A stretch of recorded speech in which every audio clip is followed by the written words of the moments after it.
Hello and welcome to Sprint or Die Radio Episode 2. I'm Hunter Charneski, president of CharneskiPower.com, and today we are going to be talking about why speed should be the training priority regardless of sport. Now, if you know me, you know speed is my jam, folks. So I am super excited to take a deep dive into the why, the how, and the what behind all things speed training with you today. Small favor to ask.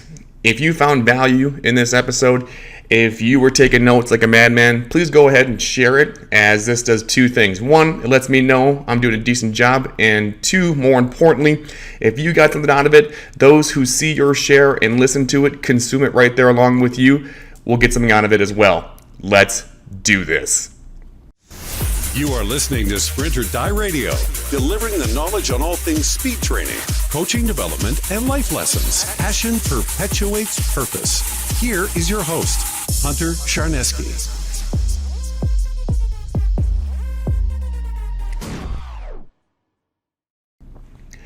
So, why? Let's peel some layers back on the why. Why should speed be the priority regardless of sport, right? Whether you're a middie in lacrosse, whether you're an MMA fighter, whether you're a defensive tackle in American football, right? Why? Let's start with, perhaps one of, if not the greatest strength coaches on the planet. And I'm talking about Al Vermeil. And if you don't know who Al Vermeil is, you need to do your homework, because the guy's been coaching about 1 million years, all right? And he knows what the hell he's talking about, okay? But Coach Vermeil has a hierarchy of athletic development in which speed sits alone by itself at the top, okay? So if it's good enough for Coach Vermeil, it's good enough for me, right? And I think there very much so is a trickle-down training effect, if you will, right? Where if we get better at speed, then we're also going to improve upon power, strength, and all that good stuff, which I'll touch on here in a moment. There's also another very smart individual who's no longer with us. His name's Charlie Francis. And he had a motor unit activation chart in which speed activated 100% of our body's motor units, okay? And there's a tweet that Derek put out, Derek Hansen I'm referring to, and the tweet said, because Derek did a lot of Charlie's visuals and graphics for him, right, to get his point across, because Derek's really good at that stuff. And he said, if I were to redraw Charlie's motor unit activation chart, I would now put sprinting even further to the left, right? And I'll put this in the show notes so you guys can see it, so you know what I'm talking about. But the chart has sort of an upward slope to the left, right, or a downward slope to the right, depending on which way you look at it, right? But sprinting sits alone over to the left side, right, activating, like I said, 100% of our body's motor units, okay? All the things that you think would be much more taxing, like squats, benches, deads, they're like way down here, right? And more towards the middle, maybe higher 2/3, right? So sprinting is training economy 101, folks, right? You're going to get some bang for your buck, no doubt. Sprinting and speed is what Hank Krajinoff calls it's the universal sport, right? It forms the foundation upon which all other sports can build upon, right? And why is that? Because getting there first is really important in just about every sport, right? Getting there first. I don't think I will hear a coach ever say, I will take a slower athlete, please. I will take the less quick one, thank you. No, you're not going to hear it. Speed kills. Getting there first matters. Right? And, as I've had conversations with Derek about his consulting trips that he has with certain NFL teams. They have these massive weight rooms, right? Beautiful. But when you ask them how the game is played, they might rattle off something close to, if not exactly, like this. Well, our quarterback will run backwards, and you'll hand the ball off to a running back, in which he'll hit the hole and run forwards, right? The quarterback will run backwards, and then he'll throw it to a wide receiver, a tight end, in which they'll put their foot in the ground and they'll run towards the end zone. Our offensive line will run outside zone to the left, we'll run inside zone to the right, and vice versa. Our defense runs to the ball. Okay, so it's safe to assume that running is pretty important, right? But yet we have these phenomenal weight room facilities. And I'm not saying that weights are bad. I'm not saying that. Okay, but I think that we just need to reevaluate the priority a little bit here, right? There's also byproducts. So we've touched on some very practical surface level answers, right? Albert Meal's hierarchy, Charlie's motor unit chart, the getting there first, the great quote by Hank Krajinoff.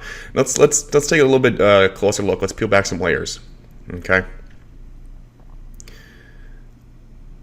There's a wonderful byproducts of faster running tree that Derek made, and it shows beautifully how many other qualities improve simply by running faster in a straight line.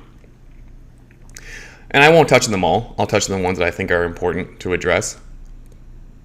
The first being strength, right? Yes, you will get stronger by simply running faster. Your athletes will get stronger simply by running faster. And how is that? When we are sprinting rather, because there is a difference, okay? When we are sprinting, we are exerting 5 times our body weight into the ground per stride, right? 5 times of our body weight is being delivered into the ground on each and every stride in ever decreasing increments of time, right? Sometimes as little as 0.2 of a second is spent on the ground. That's synonymous with the blink of an eye, folks. So in a blink of an eye or less, you're putting 5 times your body weight into the ground. Okay? You couple that with a 40-yard dash, let's say, and how many strides are in a 40-yard dash? 17, 19, 20. Okay? Take 17 to 20 times 5 times your body weight, and how much force and poundage did you just deliver on that one rep, right? You do multiple reps of that, multiple sets, multiple sessions accrued over an off season. How are you not going to get stronger? I'll save you the suspense. You're going to get stronger, right?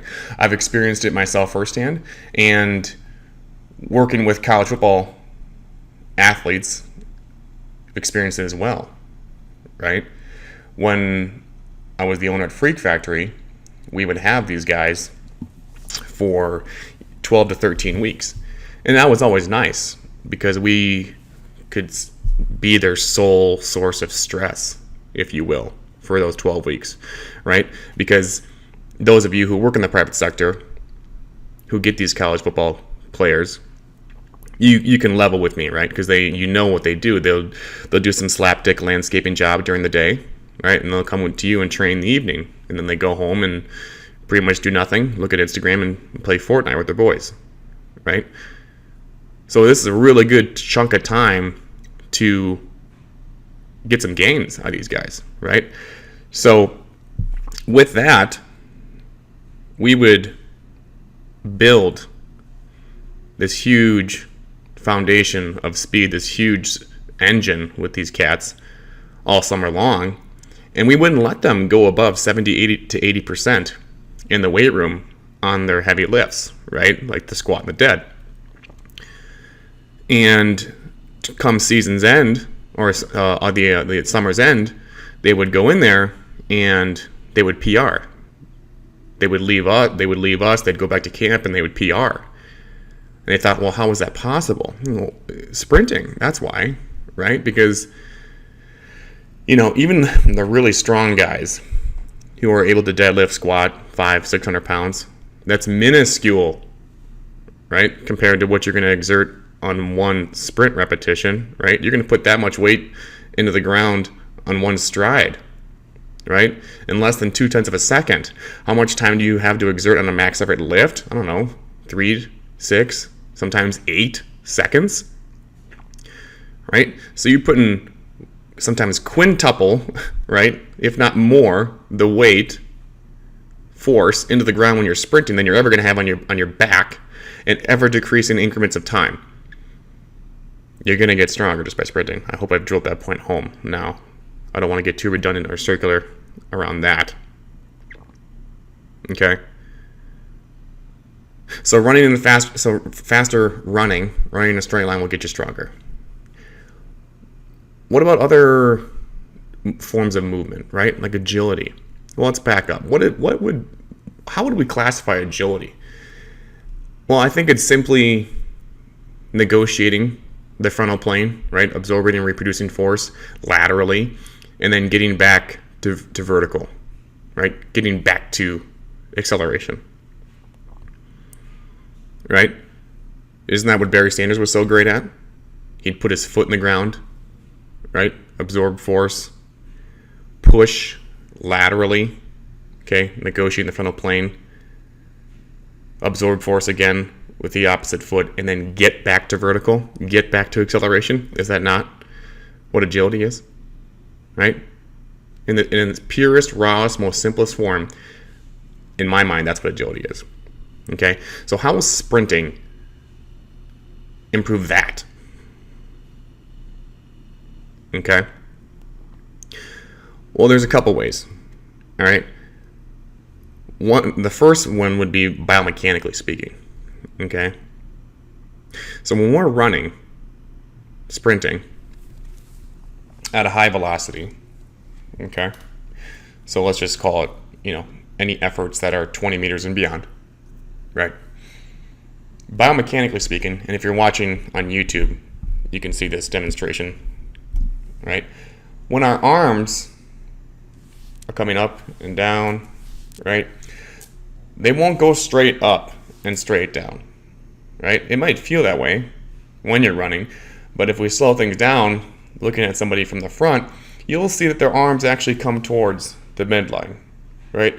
So we're actually We're actually negotiating the frontal plane while we're running in the sagittal. But it's not just the arm action, it's the hips as well, right? So again, when I'm sprinting and I have to shift from my right hip to my left hip, right? Going left to right, side to side, is that not negotiating the frontal plane? Right? So biomechanically, we're improving our ability to negotiate the frontal plane just by sprinting. Right? Also, through the respiratory system, we're negotiating the frontal plane when sprinting. Right? Because if I'm in stride, okay, my right foot is on the ground. You pause me while I'm at max velocity, okay? When my right foot is on the ground, my left foot is in the air, okay? My body has stability on my right side. Why? Because my right foot is in contact with the ground, folks. But since the left side of my body, right, is airborne, making air quotes, right, is airborne, how is it going to seek stability if my foot isn't on the ground on the left side, right? It pushes air the left side of my body, right? And then it switches back and forth at a very fast speed, right, as I'm sprinting down the sagittal plane. Okay, so biomechanically, we're negotiating the frontal plane in an effective manner, and through the respiratory system, breathing, we're negotiating the frontal plane in a very fast manner, right? Both biomechanically and through the respiratory system at a much faster rate, relatively speaking, than the speed that you're going to do all those agility and cutting drills at, right? Without all the wear and tear that comes with said drills. Okay? Those change of direction, those agility drills, right? You're moving at a much slower speed relatively to when you're sprinting at a high speed, right? And you're getting a lot of wear and tear. Cutting drills are hard on the ankles, knees, hips, right? So as we hit higher speeds over and over and over again throughout the summer, the easier, right, those drills, those change of direction drills will be to accomplish, right? Because you're moving at a slower speed, and you're exerting far more force when sprinting at max velocity than you are when you're doing change of direction drills. Okay? So you're making your body more resilient. The sprinting is making those agility drills more tolerable, right, and easier to accomplish. And what about quickness? Another quality. What quickness? Well, what the hell is quickness? I think Jimmy Radcliffe has a great summary of quickness, right? And that's the ability to burst, surge, or accelerate briefly, right? A lot of stop and go, a lot of reaction going on, a lot of chaotic. It's a chaotic environment. Sounds a lot like sport, right? So how would sprinting increase quickness? Okay, how would sprinting increase your ability to perceive a chaotic environment? How would sprinting be able to increase your reaction time? Right. I like to compare it to these quite literal, extensions of ourselves, because that's what they are nowadays, right? Talking about a phone, right? And when there's an update pending and you don't update it, what happens? The phone doesn't work as well. It's choppy, right? It's not smooth. It lags. But then when you do update the damn thing, what happens? Everything's smoother, transitions more fluidly, it's quicker, right? That's quite literally what happens when we hit a high speed with our kids, right? Or ourselves.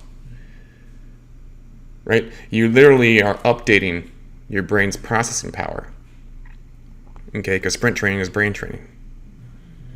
Right? You literally have gotten a software update. Right? It's a beautiful thing. Okay? So that will allow you to perceive things at a much faster rate. Right? Time slows down, if you will. Right? So you'll see, I'm thinking of the David Tyree helmet catch. I'm thinking of the very next year, Santonio Holmes catching the ball in the end zone there, or any time a wide receiver makes a phenomenal play, right?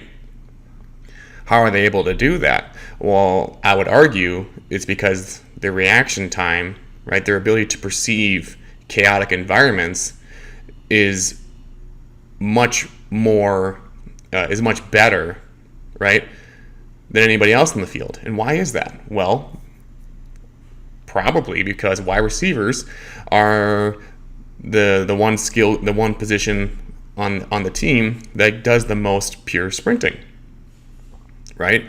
So you'll see OBJ make that insane catch, and the announcers will say, "What incredible concentration! How is he able to do that?" Well, I would argue it's because he's getting the majority of the sprint work, right, as opposed to the other 21 guys in the field, right? So time slows down, right? Because when you're juggling a football on your way to the ground, right, relatively speaking, it's moving really slow compared to when sprinting at max velocity. Okay? So it's sort of a rich get richer situation, right? wide receivers require the most sprinting, so they do it the most in practice, games, etc. And then they're able to wow us, right, with some of their spectacular plays they can make, right? So sprinting will increase strength, agility, quickness, all this great stuff. This is stuff that I'll be going over in my new book that will be coming out here in the next few months, Speed Stratum, right? Where we quite literally layer speed, agility, quickness, and holistically in a training session, right? But more to come on that once the date nears. Sprinting also, I mean, you guys have heard me talk about the speed reserve, right? Sprinting also has a big influence on that, right? And what is the speed reserve? Well, the speed reserve is when, let's just put it this way, because I don't want to be a total nerd on this. I mean, I do, but I want to deliver the message concisely, simply. NASCAR, okay? NASCAR, all right? You don't got to be a NASCAR fan to know that these things travel fucking fast, okay? So what is the max speed of a NASCAR these days? I don't know, 250, 260 miles an hour. All right, what is the speed at which they operate at, right, for the duration of those insanely long races? Half that or less, right? So half of their max velocity or output, right? Well, how are they able to travel at 130, 125 miles per hour for, 500 laps? Because their engine is so big, right? Their maximal output is so high that it allows them to travel at half that, which is still, relatively speaking, very fast, right? For a much longer duration. Okay? Human example, Dennis Cometto, all right? He was at one point, I don't know if he is anymore, somebody will have to fact check me on that, but Dennis ran the world record marathon in 2 hours and 2 minutes, okay? That's flying. So if we reverse engineer that, that means Dennis was doing a 4-minute mile 26 times, right? Which means his best mile is probably what, a 350, 345, which means his best quarter mile is probably 40 seconds, somewhere in there, 45, okay? Which means his best 100-meter dash would be somewhere around the 11-second range, okay? So even though Dennis is primarily a distance runner, he's still a sprinter in some sense, right? He still has a big engine, right? To run 100 meters in 11 seconds, right? You're moving fast. That's not slow, folks, right? So he has a big engine, so he's able to repeat, right, a much slower velocity for longer durations than his competition, okay? So to sum that up, right, if we just build up our athletes' max velocity, if we build up their maximal output, right, then their game speed, right, or their operational output will raise right along with it, and they'll be able to hold that game speed for much longer durations. Tell me that isn't an advantage over the opposition, right? Because what does the opposition want to do? They want to operate in that lactic environment for conditioning, right? Doing gassers, shuttles, right? All that BS where you're moving too slow to develop work capacity, where you're moving too fast to develop work capacity and you're moving too slow to develop speed. So your slow is too fast and your fast is too slow, and you're not going to be able to recover from it within 24 hours in time for your next workout, practice, game, what have you. So it's literally a waste of time for American football, right? So speed, sprinting at max velocity directly has a positive influence on your conditioning, right? It has a positive influence on injury prevention, right? I said it before, sprint training is brain training. It's not a hardware issue, folks, right? Derek would call it a software issue, okay? So we can do all the Nordics, and I'm not saying Nordics are bad, right? But they are not the solution to prevent hamstring injuries. I'm sorry, it's not, okay? The contraction speed is too slow, right, to have any sort of mitigation on a hamstring strain when sprinting max velocity. It's not happening. It's not happening. You've got to put your brain in an environment in which it has to recruit and fire extremely fast, right? If you're going to have a positive influence on injury prevention, and the biggest one is always hamstrings, right? You see a guy, I played football, so I'm always going to use football references. You see a guy pick a pass off and make his way to the end zone, right? And what happens? And, sometimes he'll blow his hamstring out, right? His brain literally had a misstep, pardon the pun, neurologically, and so his body, his hardware, paid the price, right? Because his brain wasn't able to recruit and fire at the speed it needed to, right, in order to produce the intended result. Okay? So just stress inoculation alone, right there. Sprinting is the most stressful thing the human body can do voluntarily, right? So when you're able to accomplish higher speeds, higher speed sprinting, right, rep after rep, set after set, session after session, over the course of an off season, you're gonna be one resilient motherfucker, okay? Right, and this is the argument, or not the argument, the debate that I always get in when it comes to MMA fighters. Like, why would you sprint an MMA fighter, right? They operate in an octagon, right? When are they ever going to experience the ability to accelerate, right, past a few meters, right? Just for the stress inoculation purpose alone, right there, boom, okay? The stress inoculation right there, okay? And not to mention, right, the best fighters have the ability to relax at a much higher speed than anybody, right? And all great athletes, we can just go ahead and make a blanket statement about that, right? Chaldeus talks about that in his book, Triphasic Training. What separated the high-level athletes from the world class was their ability, and is their ability, to relax, right? If you can relax faster than the opposition, right, you're in good shape. I mean, when we're thinking about fighting, right, if you're stiff, right, your jabs won't be as clean, as crisp, right, you won't be as powerful, right? What is power? Force times velocity, okay? You got to relax, okay? Charlie talked about it, right? I'm talking about Charlie Francis again. Charlie talked about it. It isn't the ability to contract that's important. It's the ability to relax that is important. You are listening to Sprint or Die Radio with Hunter Charneski.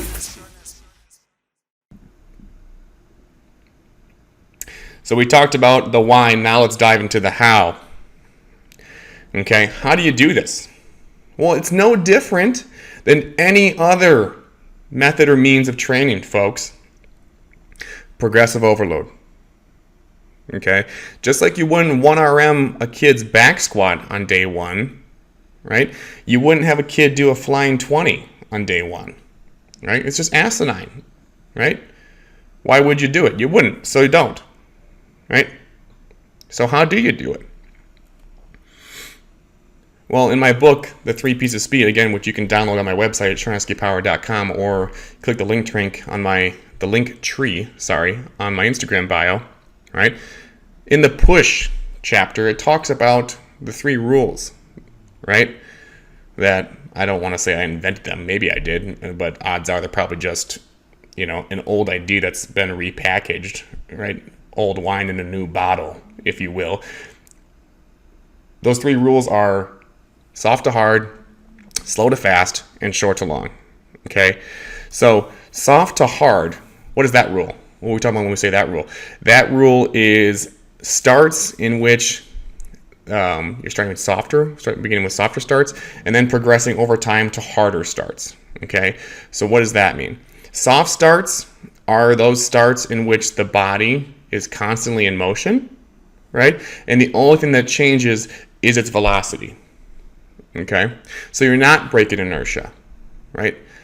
A hard start is where you're breaking inertia. It is static overcome by dynamic movement, right? I would also categorize a hard start in which the body's relation, right? The kid's body in relation to the ground. The closer you get to the ground, the harder the start. Why? Because you're going to tax the lower leg more because the angles are deeper the closer you get to the ground, right? So I wouldn't go there on day one. Okay, so as far as the static overcome by dynamic starts, not going to do block starts on day one. Nope. Not going to do push-up starts on day one. Nope. Right? Taxing the lower leg too much. How do I know? Because I have a deformed right calf. Right? So soft starts are the way to go. Falling starts. Okay? Walk-in starts. Altus calls them drop-in starts. Right? Those three are great ways to begin. Okay? So soft starts. And then progressing close to the ground. Then progressing to more of a static overcome by dynamic movement to develop that starting strength. Okay? Second rule, slow to fast. Okay? Well, what does that mean? Well, it's somewhat self-explanatory, right? But we don't want to be exposing our kids to max velocity on day one. Okay? So if we're putting them in a position where they have to recruit and fire at an extremely fast rate where their brain hasn't gone yet, that's going to be a problem. Okay? So how do we prevent that? You do so by having the kids back down their RPE, right, the rate of perceived exertion, to 7, 8, 9 out of 10. And what you might find is that the kids actually run faster when they do that. Why? Because they're more relaxed, right? Relaxed muscles are efficient muscles. Okay? Simple as that. So, soft to hard and slow to fast. Okay? What about the third rule? Short to long. Okay?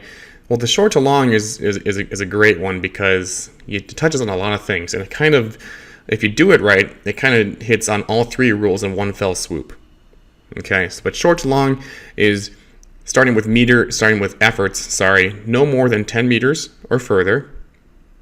Okay? And then progressing to longer efforts after that, 15, 20, flying 10s, right?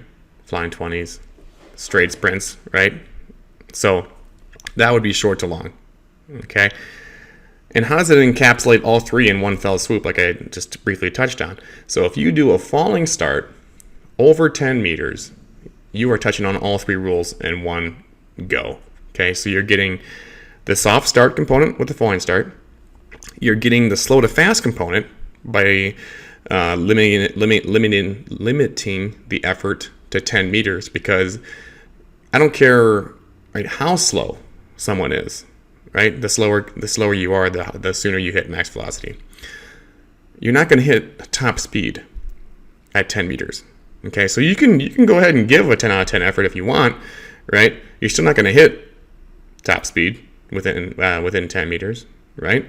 So you're hitting the soft start, you're hitting the slow to fast component, right, by limiting the effort.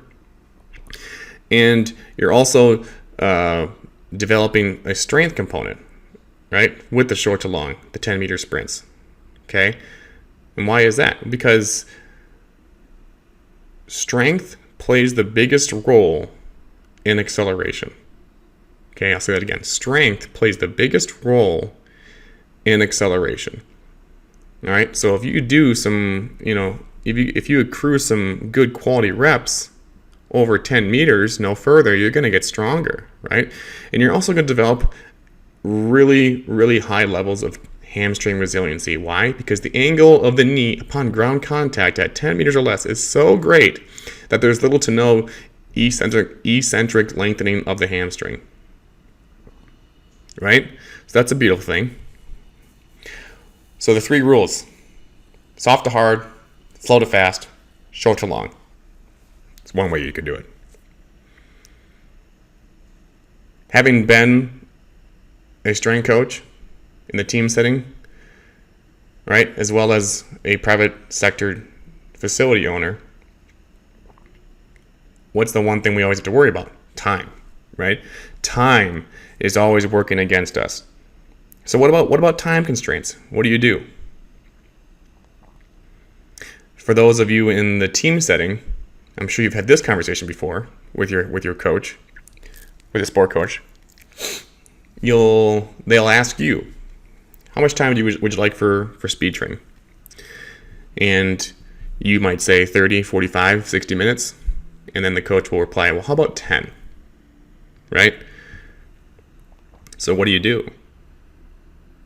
You disguise your warm-up, right? Or you disguise your speed training as a warm-up, rather. Okay? So how do you do that? What I just touched on in the previous point. Falling starts at an 8 or a 9 RPE, no further than 10 meters. Okay? And that's all you really need to do right there. So, if you're watching on YouTube, I'll draw this. You guys are getting a free consultant here. You guys are getting spoiled. Okay? So we can do that. 10 meters there. There. 10. 20. And then start. Okay, so if you can see that there, all right, and if you're not watching us on YouTube, all right, I'll do my best to explain this. All right, it's not hard. So we have 3 cones set up: one at the start line, one at 10 meters, and one at 20 meters. Okay, obviously you start all the kids, guys, gals, all right, at the starting cone, the starting line. Okay, sprint 10 meters from a falling start at an 8 or a 9 RPE, then decelerate past cone 2, or sorry, you sprint to cone 1, which is the 10 meter cone, all right, then decelerate past cone 2, right, at 20 meters, you loop back around, take your time walking back around, you walk back, all right, to the 20 meter cone, sprint to the middle, decelerate, go back to the start line, sprint to the middle, decelerate, go back to the far cone, sprint to the middle, decelerate, walk back to the start line. Okay, so you're literally doing sort of a big loop-de-loop here. Okay,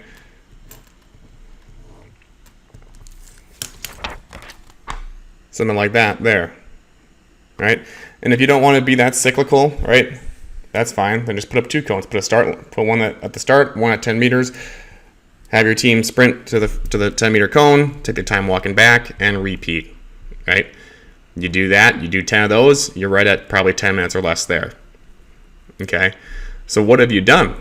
Well, you've gotten a lot of high quality acceleration work in, and the kids are warmed up. There isn't any standing around, right? Which sport coaches freak the fuck out about, right? If you're standing around, so you can check that box, right? It looks busy, so they buy into it. The sport coaches are buying into it. Okay, and you know that, and like I said, you know that you're getting great acceleration work in. You're building strength, since strength plays the biggest role in acceleration, and you're building work capacity, right? Because these are sub-maximal efforts, right? Repeated with just enough or even slightly less than full recovery. All right. So what have you done essentially with that? You've, in my mind, reorganized or turned Coach Vermeule's hierarchy of athletic development quite literally upside down, right? So Coach Vermeule's hierarchy of athletic development has, four pieces to the pyramid, right?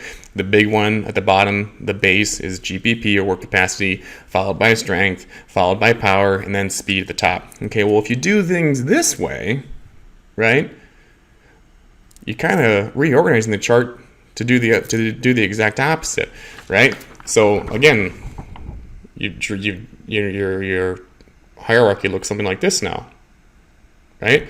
So now you have a base of speed, right?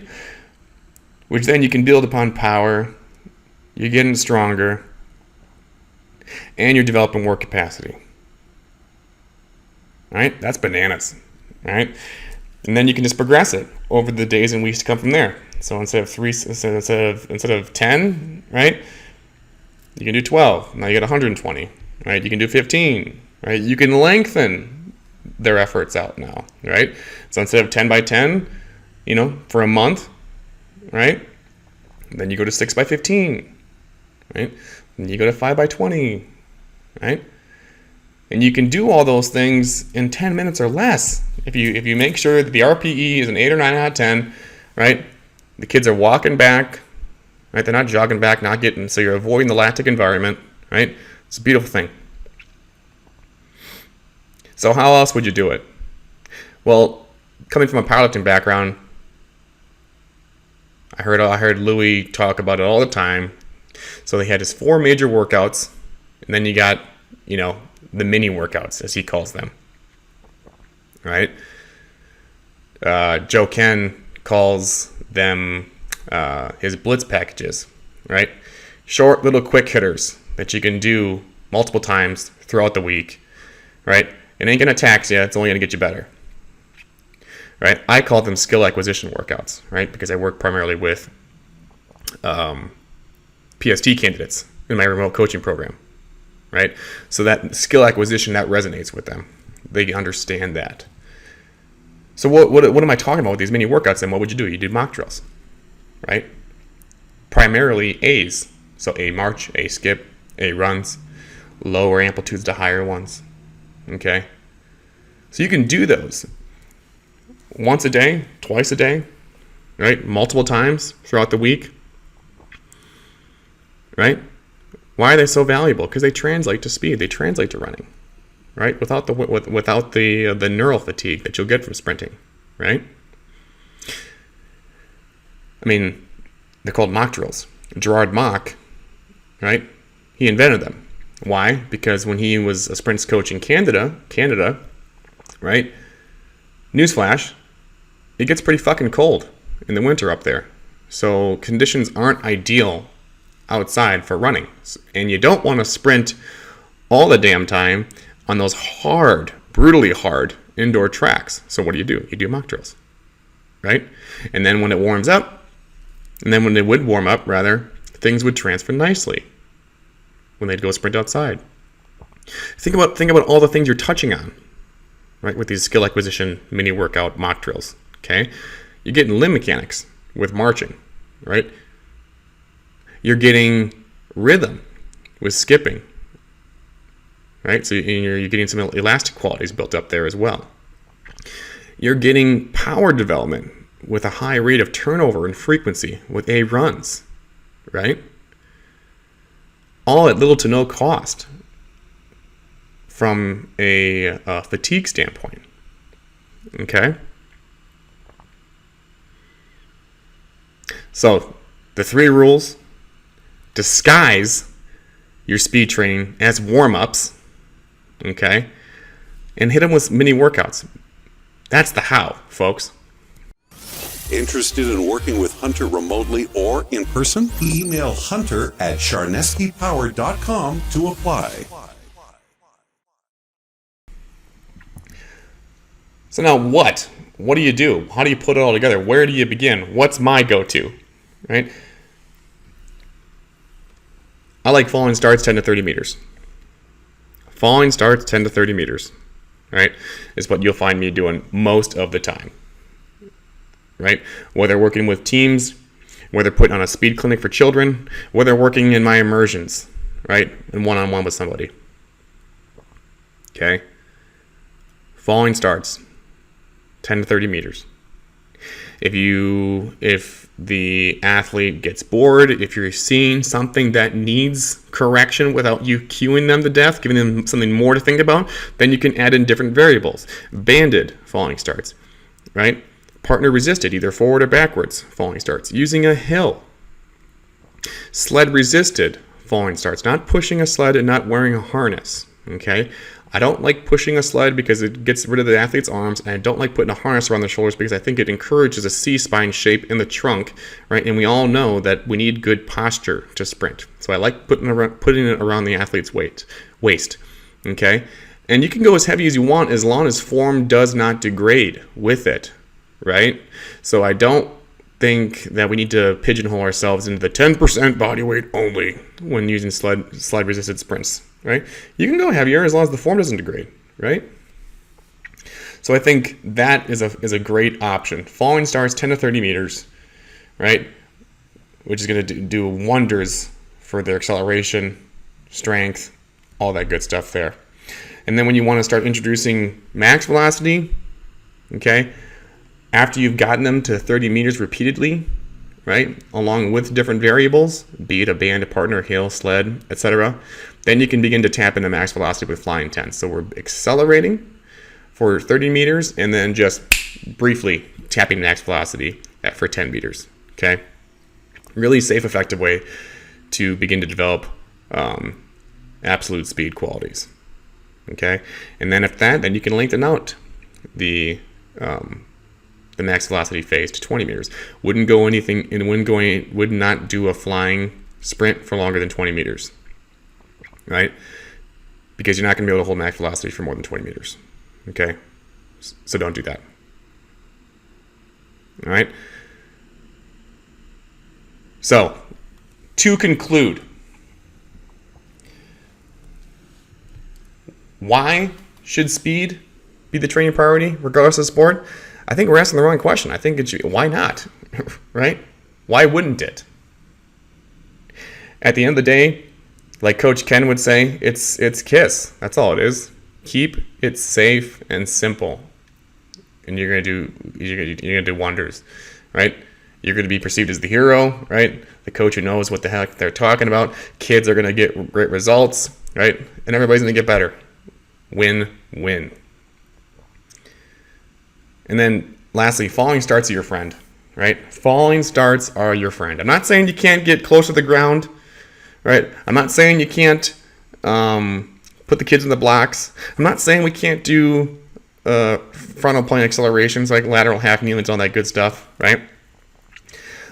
All I'm saying is get the most out of that before you change the exercise, right? There isn't like an adaptation wave that it's like, so concrete, like 28 days you need to change exercise. It's like, well, I don't think so, right? I think we can get the more and more out of an exercise the more we do it, right? And, right, it doesn't matter how long you've been working with somebody. I would be willing to bet that they are not a frickin' ace at falling starts, right? Empty out all the bullets in the clip before you change the mag, as Jay DeMayo once told me, right? Again, I'll put the YouTube video on how to perform a falling start in the show notes there as well. That brings this episode of Sprinter Die Radio to a close. Again, if you found value in this episode, if you learned something, please share it. If you want to take your coaching, training to the next level, go ahead and schedule a free consultation with me at charneskipower.com. Fill out the consulting form on my website, and we will be in touch with you. And let's look forward to next week's episode, how to coach speed. So we've talked about the why it's important. Now, how do you coach it? That's next week. And until then, I will see you next time. Bye. This week's episode of Sprinter Die Radio has now come to an end. Make sure to set your podcatcher now and never miss another second. And remember, passion perpetuates purpose. Join us again next time.